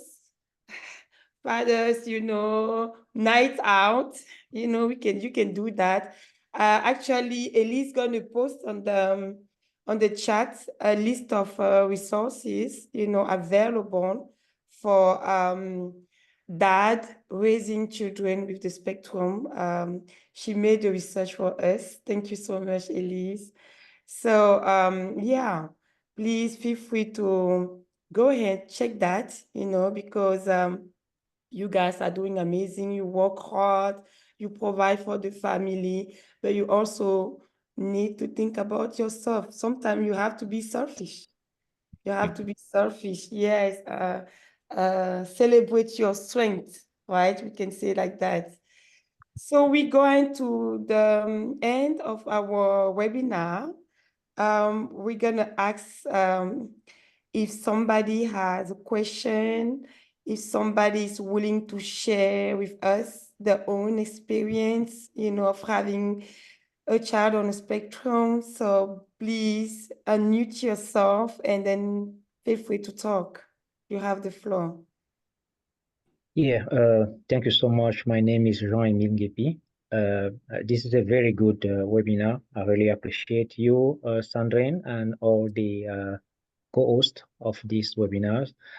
As a father myself of a child with autism spectrum disorder, has been very challenging from day one. From the day we learned that the diagnostics of our son. And of course, as you guys mentioned earlier, the first state was the state of denial. And the second one was to know what's next. What do we have to do from here?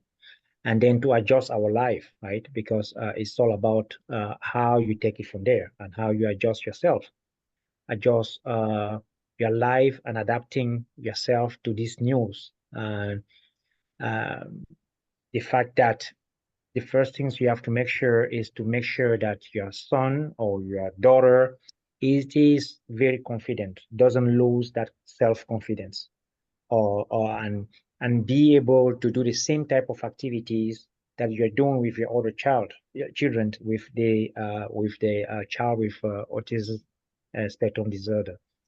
And there are three level of challenges. The first level of challenges is the behavior, which is very which is something that is very, for me, is the most difficult to deal with, right?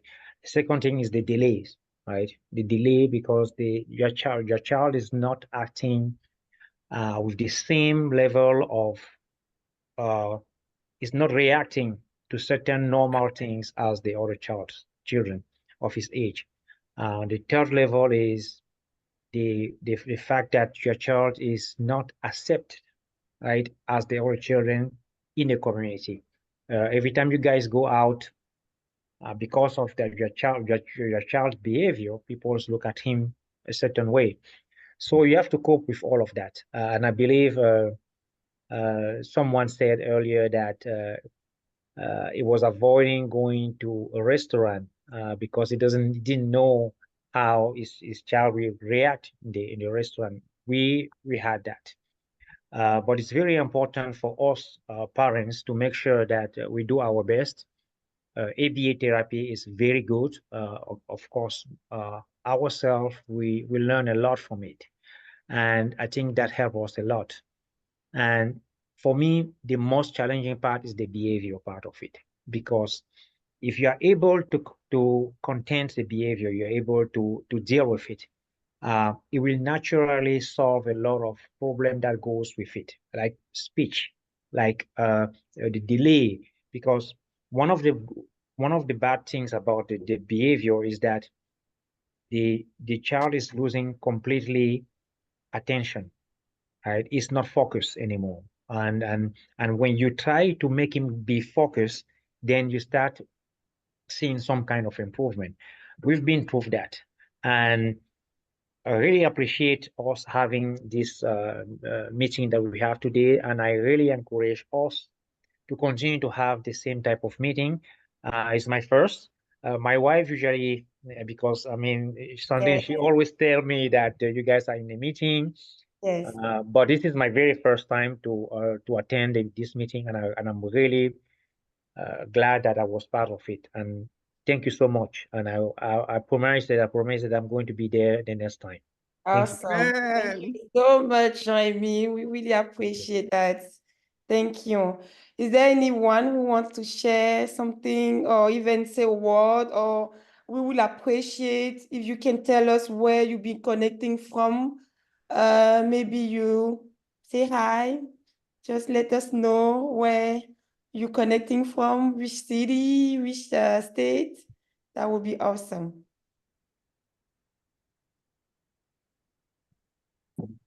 Well, this is Lynn, connecting from Houston. Was just to say hi to you all and say that I listened attentively to the experiences that were shared by the dad. It really is an eye opener. An eye opener because through the shared experience, we were able to kind of live what you're going through when you went through all the steps you had to undertake for the sake of the beautiful child that God has placed in your hands, and all the tribulation, the challenges, and also the little successes that you guys had. It really for people looking from the outside in, it really is it gives us a big retrospective. And I have to say, I think it was Dr. Johnny who said earlier that going to a restaurant was came with some challenges, and because you have people judgment and the look and the thinking now you have to something's wrong with that family, or you have to hold on to your child, or that you don't know how to raise your child. All those little comments, that snail comment that goes through your mind. if you have not lived through it, you will not know. Because honestly, we were at one point, as parents who did not have to go through that, did not understand it. I have to say that we were lucky enough. I don't know if it's a luck, but we for the last, I think about 17 years ago, one of our big sister here in town in Houston had a child who was on the spectrum, and that was the first time where we really knew anything about autism. And from that point, I think we had a different view. But yeah, I can understand why the at the beginning, at least, the fact that we don't share with our family members, that we don't talk about it, we just deal with it in silence until we found a way to master it. And I'm seeing that from all the shared experiences. You all went through all the different steps and came out on the other side for the benefit of the child itself and the benefit of the family. So thank you for educating us, for bringing us into that world so that we can help raise our child. Because the African proverb said it takes for a whole village to raise a child. So the more we are aware of the challenges, we are aware of the different challenges itself, the more I think we will know how to respond. I think the more the child will even feel at ease among other kids and other adults alike. And I think it will make it a better place. So thank you, Sandrine, for doing this. Thank you for all your parents for opening your heart and sharing. And really, this is beautiful and must continue. So thank you so much for doing that. Thank you. Thank you. Thank you, Lynn. Thank you so much. Thank you. Mm. Thank you. Is anybody who wants to say something, say hi? Hey, you know me. I always want to Hey. say something when it comes to this topic. I really listen the whole time. And Thank you. of course, I'm always so impressed. I really love what Lynn just said. And just for those who don't know me, I'm in Houston too. We are kind of family now. And I was really listening to, from a personal experience, not with autism, but a situation with a child who has been through difficulties, and see how the siblings are left out. And really, I relate to that. And that is something people really need to really pay attention to when they have a child who is going through situations and they have other children. They really have to pay attention to those children as well. Because up to today, my other children, because I have three, they always tell me I love my little one the most. I said, well, what would you say? I said, Mom, you love him more. I said, no, he needed more attention. I don't love him more. It's true. I took more care of him.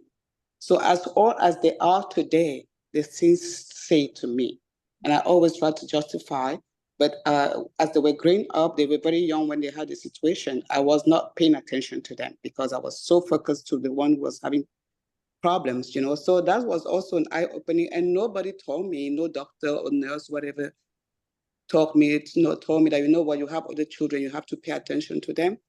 So this is really something, a message you also have to put out there, is that when you have a child spectrum situation like what I had, difficulties, you also have to pay attention to other children you have, because they watch and they're very, very upset and also miserable because you're not paying attention to them.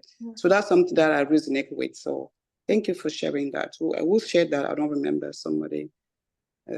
I believe Jean-Luc and even Brigadier talk about that, you know. So yeah, thank you. I was like, it really brought back to me that time of my life, how I was struggling with a child and also forgetting about other children, you know. So yeah, it was beautiful. Thank you, Sandrine, for doing this.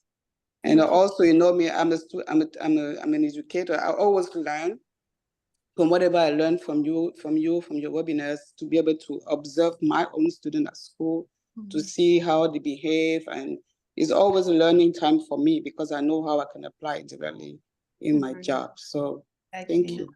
Thank you so much. Thank you. And it's a very, very, very valid point. I'm going to chime in on what she just shared. And I experienced this personally. I don't know if per se my husband has, but personally, I experienced that because with my son Ethan, who's just turned 10 years old, I'm kind of you know how when they say in a couple, there's always one who's soft and one who's strict. I'm the police. I'm the general. I'm the one who's like, everything has to be this way, my way or the highway. And I was having some challenges with my son, and being a woman of faith, I took it to prayer, and I was like, God, I don't know why am I having all this resistance. It's not even like pre-teens yet. Why am I already getting all this resistance from him? And to me, and again, this is one of the ways God just speak to me. He showed me in the dream that I was being too strict with him. So I was just having demands. Whereas with my daughter, because I know she needs more attention, I'm all, oh, bravo, good job, you did well. Every little thing I overpraise, every little thing that she does, oh my goodness. She put the cup on the bottle of water. Hallelujah. It's like the angels just descended on the house. So because I want her to know that this is good, I want her to do it again. I want to build upon her progress. Everything that she does, I exaggerate. Like I give her a hug, I twirl her around the house, I scream, I jump. So, but with him, I give him the regular, okay, good job. Okay, you did well. So he had to show me that, no, you are too strict with him. You don't want him to start feeling like he's a lesser child. You need to praise him as well, hug him and kiss him, and also give him all this emotion that you're showing his sister, because he's seeing that, and it's like, okay, really? She put a cup on the bottle and now she's getting all these hugs and kisses. Like, really? Like, I do this every day. So I had to, it is so important. We can traumatize the siblings if we don't do this, because and another thing that I personally share with Sandrine, as a family, we never sat and explained to Ethan, this is what your sister is going through. He doesn't even know. Like, if you call him now and say autism, he's going to look at you like, okay, is it a type of food? Is it a different type of pizza? Like, what is autism? He won't know, because we never sat him down and explained to him and shared with him what it was. So some people might say, oh, well, but isn't that kind of bad, because then he doesn't know why she's behaving the way she is? But fortunately, by the grace of God, it actually worked in our favor, because him not knowing that there is this illness, there is this condition that his sister is suffering from, he never treated her any differently. He expected everything from her, because again, me being the general and him always being senior general around him, he always expected more from her. He pushed her. He plays with her like she doesn't have any deficiencies or any disability. He pushes her like it's amazing to see them play and interact. He makes her talk. He doesn't allow her to use gesture or anything. He never did. So that actually pushed her and helped her with the efforts that we were making. So, but again, I have to make sure that I also take in consideration the fact that he needs all that love and attention. Even though, so now what I do, I'm cautious with how, if I want to praise her, I'm cautious. I tried not to do too much in front of him, because I still need her to get that extra, all the extra that I'm getting, because this is how she's now receiving that, okay, mommy likes it, I'm doing, I can do that again. Now she make sure she makes her bed every day, just because when she makes her bed, I make such a big deal out of it. So when we go to bed at bedtime, she's like, mommy, I made my bed. Because she knows I'm going to pick her up, I'm going to twirl her, I'm going to make a big deal out of it. So guess what? My daughter makes her bed every day. And I know there are some kids that are not on the spectrum who don't even make their beds every day. But because I made all that extra about her making her bed every day. Now I got a bed made every day. Does Ethan make his bed every day?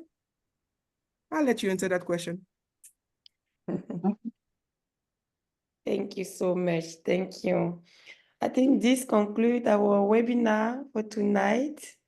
I don't know if somebody else would love to add something. Please don't be shy if you want to say something. We won't bite. Hi. We're so happy you're here. We're so happy.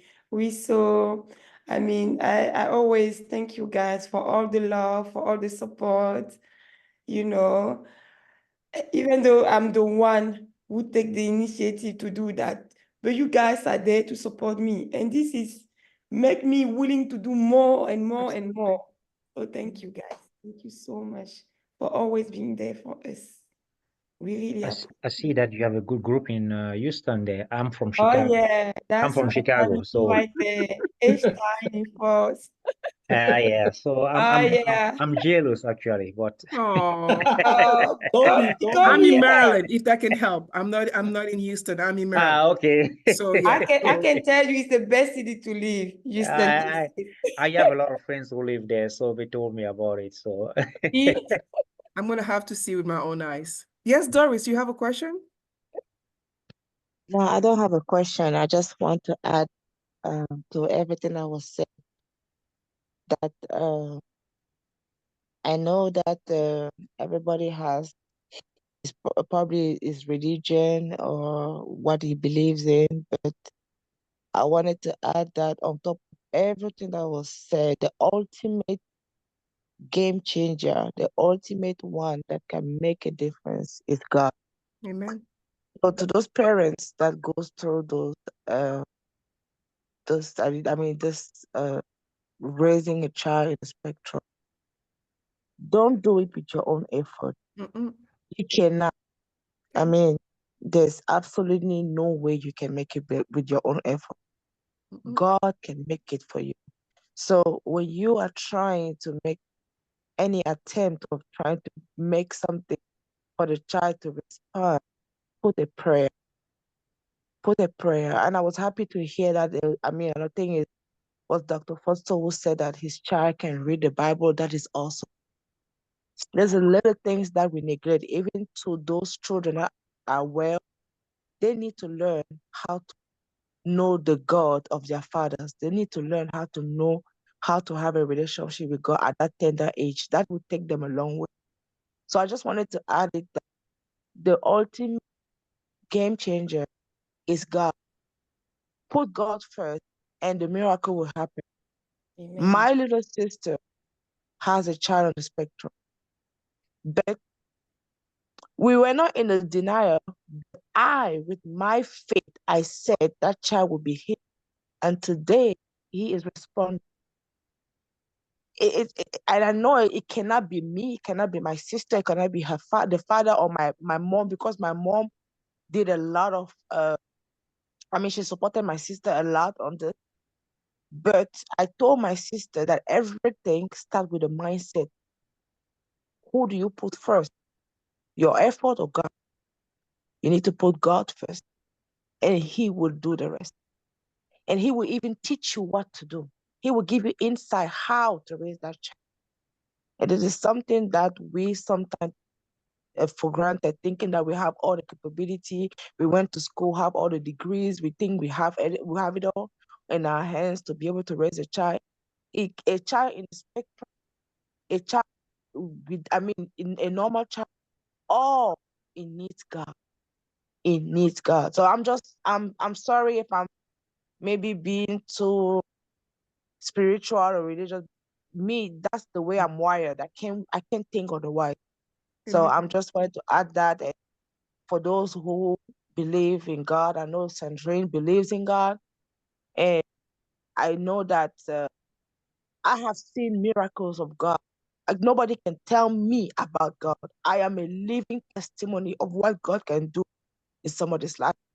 So I just wanted to add that to say that you guys are doing amazing, listening to fathers, what they are putting on the plate to make sure that not only the family is surviving the challenge, but there's no divorce, there's no, actually, there's more love, more, I mean, uh, consequential support. It's just mind blowing.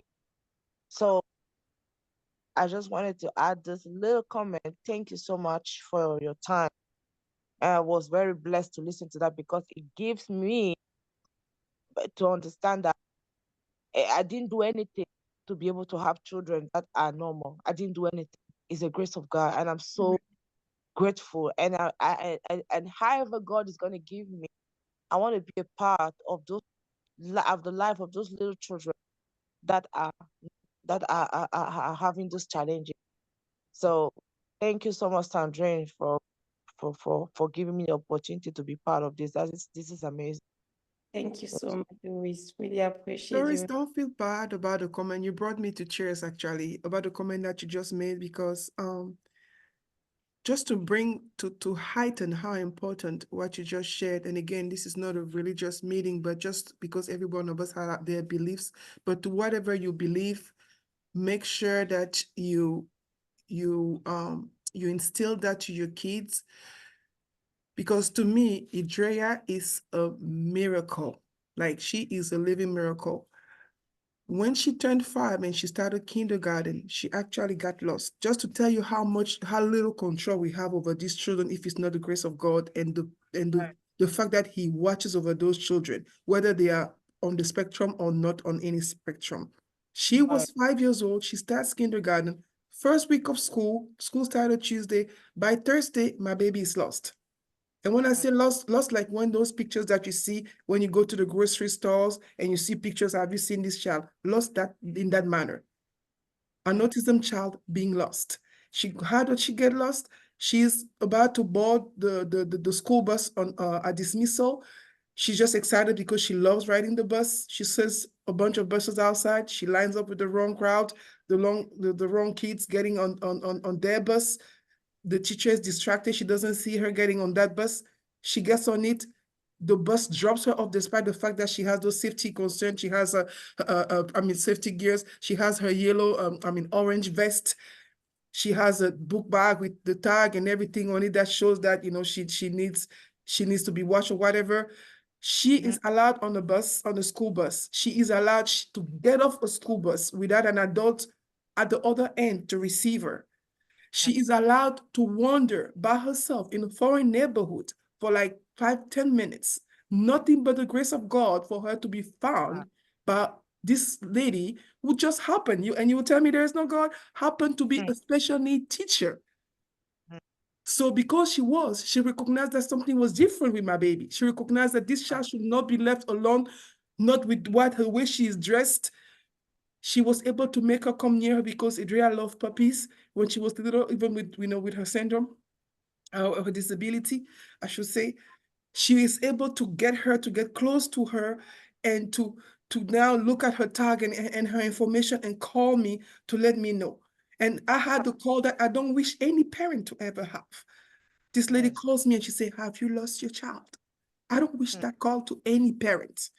Because if she had been on the wrong hands, she had been someone who, a molester, anybody, you can think anything. And when she got lost, the lady's house was next to a pond, and behind her house it was woods.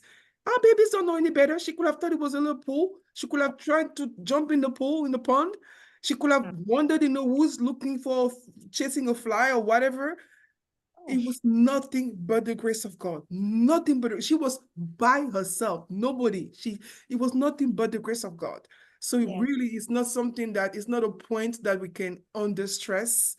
She is a miracle. The fact that I have her today in my presence with me is nothing but a miracle. That could have been it, because she could have wondered. It was a hot day, September. It was September 1st, 2022.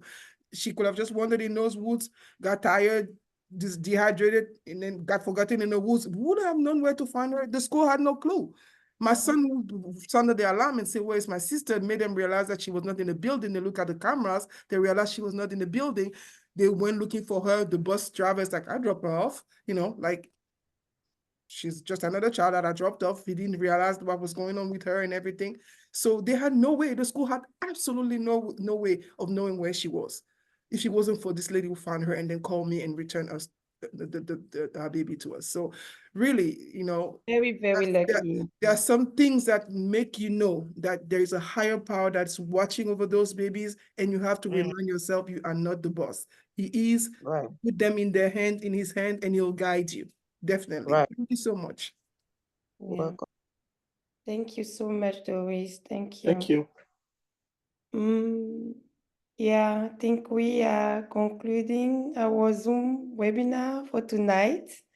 But before we go ahead and, say bye-bye to everyone, I would love to thank Dr. Jean-Luc Foto for his time. Thank you so much for sharing your story with us. We really appreciate your input. Thank you so much, Luigi.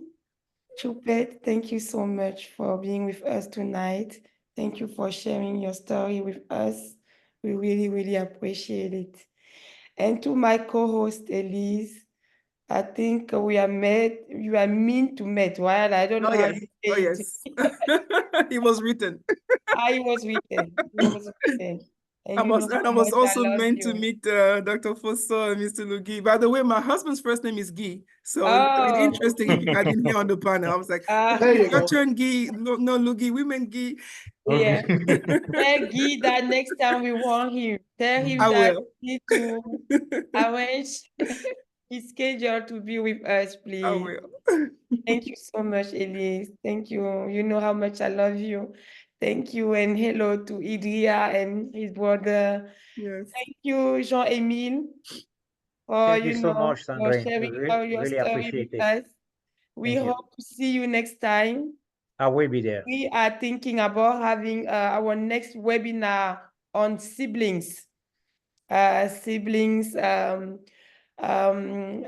the spectrum, with the brother or sister on the spectrum. So it will be another interesting webinar. So we encourage you to talk to the brother, the big sister, and the big brother. Yes, we need their perspective. We need to hear how they feel and how they are how they handling and going feel, through this. So stay tuned, stay tuned, stay tuned. this one is going to be very interesting. And yeah, to Kids don't lie, so they're gonna spill all the beans. Daddy did this and daddy, yeah, he went to the store, yeah. he didn't buy Oh, me yeah, any I know present. somebody who's going to be talkative as well. There is no age. So thank you so much, Lynn Fleur. Thank you, Michelle. Thank you, Ange, Solette. Thank you, Madame Gamassi.